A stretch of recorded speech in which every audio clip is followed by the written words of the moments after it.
Leyla apliğinden sonra Açelya abajuru yaptık. Oldu mu? Bence oldu. Akfix'in katkılarıyla hazırlamış olduğum şişeden süper geri dönüşüm abajur yapımı videosuyla herkese merhaba. Biliyorsunuz Akfix'in sprey boyalarını ve ahşap tutkallarını birçok geri dönüşüm ve kendin yap projemde kullanıyordum. Ve özellikle sprey boyalarından çok memnun kaldığım için sizlere de tavsiye ediyordum. Videolarımda ürünlerini kullandığımı görünce sevgili Akfix firma yetkilileri bana güzel bir hediye paketi göndermişler. İzleniyoruz bu arada. Evet, izleniyoruz. Yalnız biraz fazlaca göndermişler. Bu arada gönderdikleri o güzel hediye paketi için çok teşekkür ederim. Dediğim gibi biraz fazlaca göndermişler. Ben de sizlerle paylaşmak istedim. Şöyle 2 hediye paketi hazırladım. Bu videonun altına yorum yapanların arasından 2 kişiye çekilişle ben de bunları hediye etmek istiyorum. Videonun sonunda çekilişe dahil olmak için neler yapmanız gerektiğini anlatıyor olacağım. İyi seyirler. Abajur yapımında kullandığım genel malzemeler nikelaj çıta, Akfix D3 iskelet tutkalı, demir hindi şerbeti şişesi. Ben genelde gazlı içeceklerden çok böyle şerbet veya meyve sularını daha çok severim. Bunu BİM'den 6,5 TL'ye almıştım. Bitince de şişesini abajur yapımında kullanmak için saklamıştım.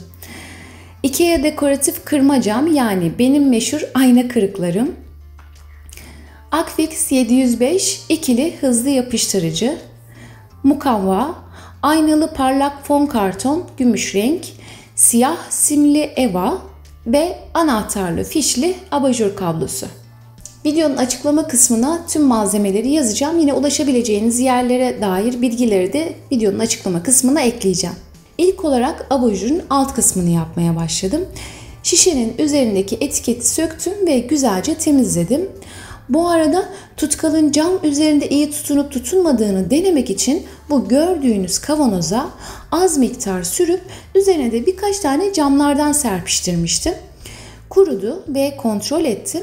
Aynı benim daha önceki dekoratif kırma camlarla yaptığım geri dönüşüm ve kendin yap videolarımda kullandığım boncuk tutkalı kadar sağlam olduğunu görünce de açıkçası çok sevindim. Bu tutkalı dediğim gibi zaten ahşap yapıştırmadı ve duvar boyasıyla hazırladığım kendi mobilya boyamda kullanıyordum. Artık bu camları yapıştırmak için de ayrı tutkalı alıp durmama gerek kalmadı. Bu açıdan çok sevindim, iyi ki denemişim.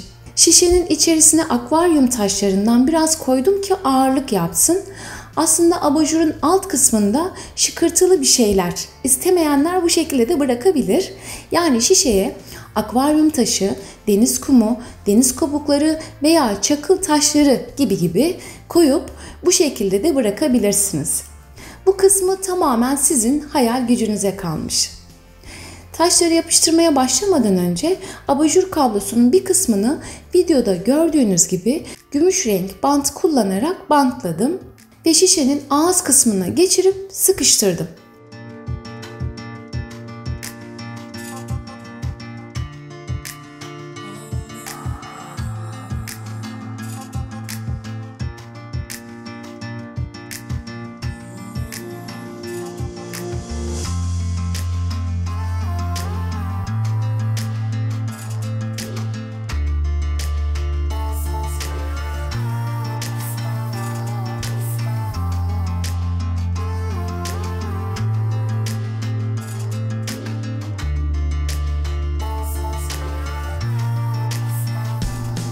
Bu şekilde gümüş renk bantları ucuzluk pazarlarında bulabilirsiniz.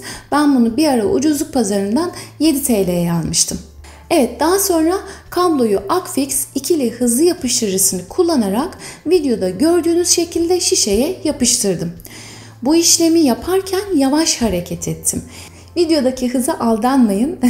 Gerçekten olabildiğince yavaş yavaş yaptım. Kablonun şişeye iyice yapıştığından emin olarak dediğim gibi yavaş yavaş ilerledim.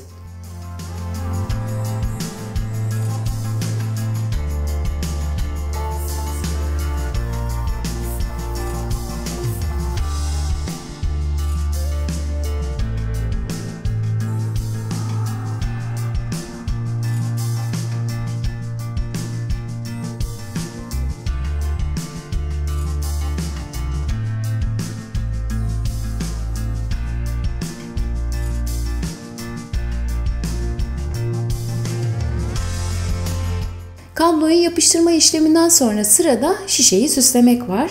İlk olarak Akfix D3 tutkalından cama sürüyorum ve hemen iki dekoratif kırma camlardan döküyorum. Bunu yaparken de kısım kısım tutkalı sürüp camları döküp öyle ilerliyorum. Bu arada bu dekoratif kırma camlarla ilgili kanalımdaki diğer videolara en çok gelen yorumlardan birisi de ele batıp batmaması ile ilgili. Gördüğünüz gibi elimle rahatça alıp serpiştiriyorum. Batma gibi bir durumu yok. Yalnız bunu yaparken altına genişçe bir örtü serin veya benim gibi leğen koyun çünkü ortalığa çok dağılıyor.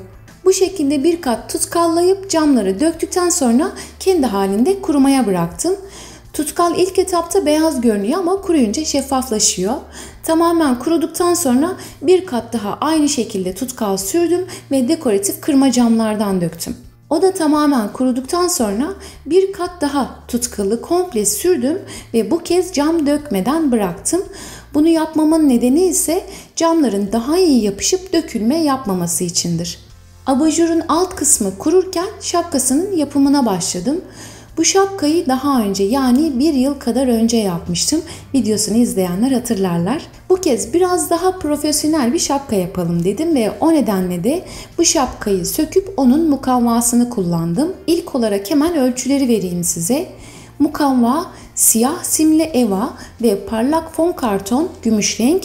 Üçünün de ölçüleri 70 santime 18 santim. Yapıştırma işleminde yine ikili hızlı yapıştırıcıyı kullandım. Şapkayı mukavvadan yaptım.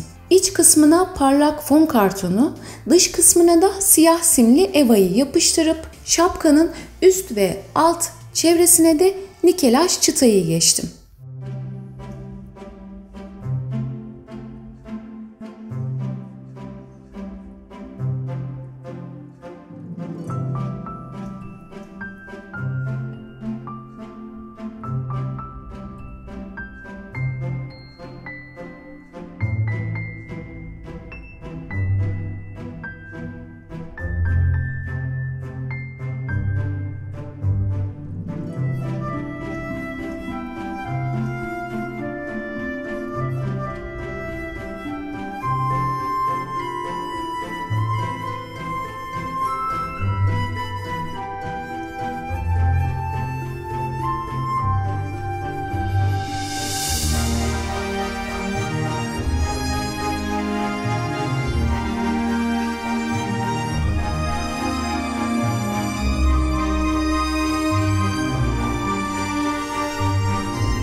Bu kullandığım siyah simli eva da Leyla apliğinde kullandığım evadan kalan parça oluyor. Bunu da bu şekilde değerlendirmiş oldum. Bu arada o videomu izlemediyseniz eğer muhakkak onu da izleyin derim. Hatta şu an ekranda gördüğünüz aplik aydınlatmadan bahsediyorum. Bunu da ben yapmıştım. Kanalımdan onun da yapılış videosuna ulaşabilirsiniz.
Daha önce böyle başka bir abajur için yapmıştım ben. Şimdi bunu yeni yaptığım abajurda kullanacağım. Gördüğünüz gibi şu neydi? Perde halkası. Evet, perde halkası şu ortadaki. Kenarlardaki de işte tellerden böyle bu şekilde bakır tellerden falan yapmıştım. Şimdi bunu abajurumuza takmadan önce boyayacağız.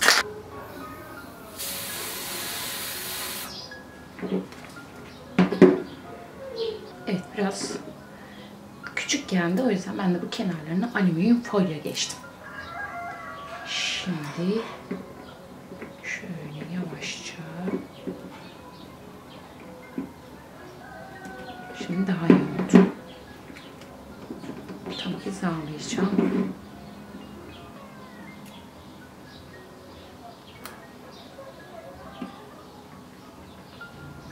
Gerçi bayağı sıkı oldu ama yine de ben birazcık yapıştırıcıdan yapıyorum.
Evet, videonun başında söylediğim gibi bu ürünleri aranızdan 2 kişiye hediye etmek istiyorum.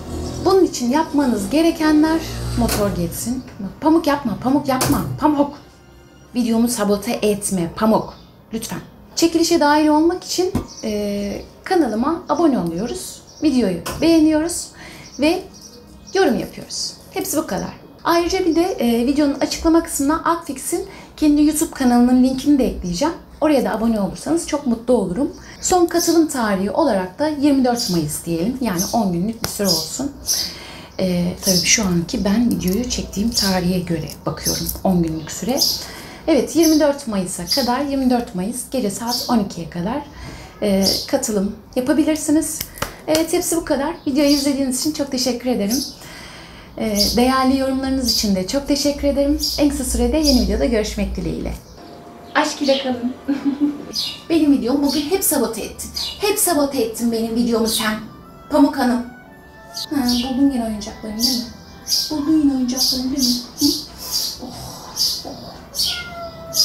İşte bu kadarcık. Biz bu kadarcık dünya alıyoruz. Oh.